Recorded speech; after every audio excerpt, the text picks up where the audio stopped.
Жалал Абад шаарындагы көрүстөнгө сөөгү коюлган согуш жоокерлеринин мүрзөсүнөн топурак алынып Орусияга жөнөтүлдү.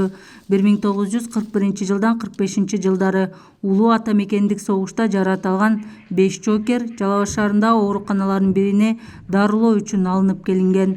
Бирок орунун айынан көз жумуп, кала аймагындагы көрүстөнгө коюлган. Бүгүн алардын мүрзөсүндөгү топурагын алып кетүү иш-чарасы өтүп, ага Россия Федерациясынын Оштогу генералдык консулу Роман Свистин, шаардык бийликтин өкүлдөрү, аксакалдар кеңеши, кала тургундары жана студенттер катышты.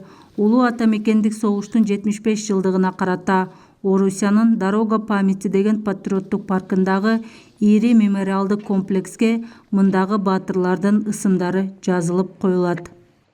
Улуу ата мекен согуштун 75 жылдыгынын алкагында Москва шаарында эстелик курулуп жатыптыр. Ошол жерде ар бир мурунку СССР мамлекеттеринен өткөн ветерандарыбыз, ошондой эле геройлорубуздун жаткан жеринен топурагын алып барып, ошол жерге коюп, анан бүткүл дүйнөлүк эстелик куруу максатында бүгүн Ош шаарындагы генерал консул келип, ошол жерден топурагын алып кетти. В первой же дне войны Согуштун биринчи жылдарында атайын госпиталдар уюштурулган. Ал жакка жараат алган жоокерлер келип түшкөн. Кыргызстанда 25 госпиталь уюшулуп, анда 40 миңге жакын Кызыл армиянын жоокерлери дарыланышкан. Бүгүнкү иш-чарада ошол алган жараатынан улам курман болгон жоокерлердин